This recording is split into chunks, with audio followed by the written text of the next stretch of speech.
Sunday in the ordinary time, we heard this marvelous miracle of Jesus for the first time in a wedding celebration in Cana in Galilee. This is the first time that he performed this miracle. Now, we will, by way of outline, we will look at the surrounding circumstances of this event, and then we will look at Mary, who prompted the miracle.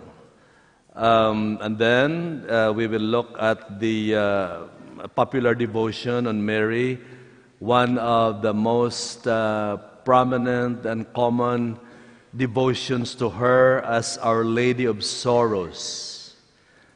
She's called Our Lady of Sorrows, the sorrowful mother. What is the meaning of that?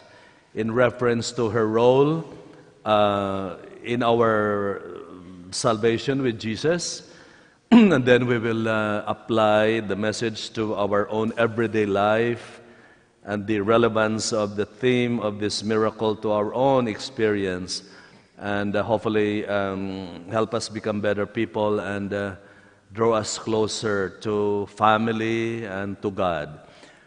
So this is a wedding celebration in a village in Cana, and you know, during the time of Jesus, this is the happiest time in the life of people in the village.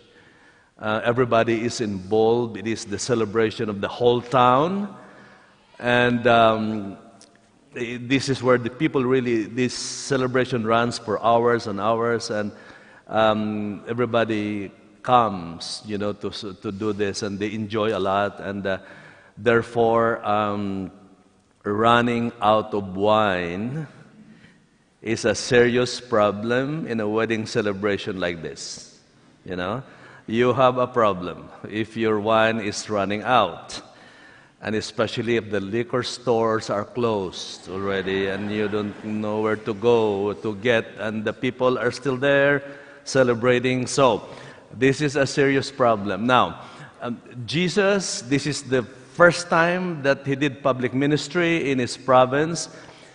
In his agenda, he had no plan in coming here. He just went there to attend the wedding. They were invited, so he had no plan in preaching there or doing something. It was not in his agenda. Okay?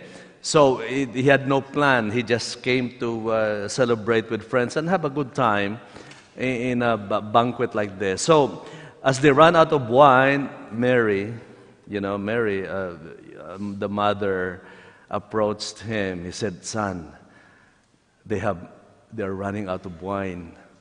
And then Jesus was kind of, "Woman, and that affects me how? You know, how does it affect me? I have don't ask me anything. I have no plan in coming here. I have nothing to do with that." Without even hearing Jesus' response, he immediately told the waiters, "Do whatever he tells you." That's the role of Mary, really, in our faith, in our theology, in our doctrine. That is really her role. A conscientious mother. You know, and that happens regularly in her apparitions, in those public approved apparitions in the world. Guadalupe, Lourdes, La Salette, Fatima, public, you know, and even in Akita in Japan. These are all public, you know, revelations. Mary telling the world, "Do whatever my son tells you," drawing us to the feet of Jesus in these important events of human history, when we are all challenged and undergo a lot of trials and purification. Mary appearing many times in tears, you know, and telling the people, "Go back to my son." This is the meaning of the role of Mary as Our Lady of Sorrows. She's a sorrowful mother. Now, what is sorrow?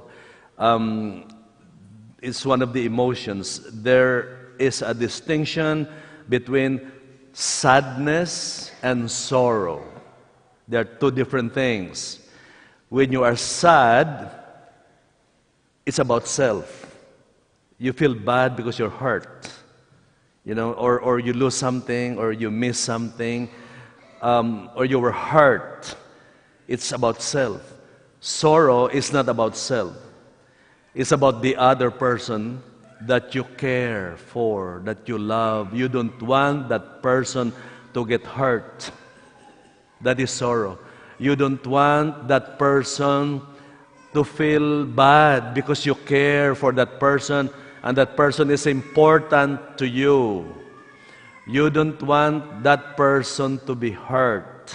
That is sorrow. It's not self, it's the other. That is the role of Mary as our mother.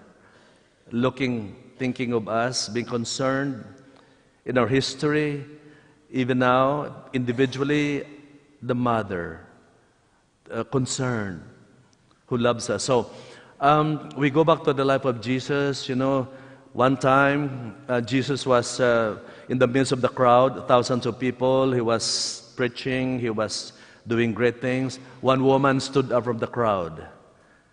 And then she said, "Blessed is the womb that bore you and the breast that nurtured you.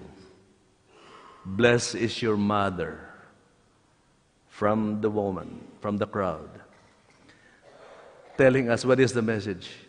The success of the children should be attributed to their parents. Whatever we have now, our parents, fathers and mothers, worked hard for us. That is why our job as children is gratitude. Gratitude to our parents. Think about our parents, our job. There are many relationships that are not smooth, but our job is not to judge them, but to love and to forgive them. Because whatever we are now, whoever we are, our parents. This is the beautiful, powerful message of Mary, Mother of Jesus, who prompted the first miracle for our salvation and redemption. Please stand for the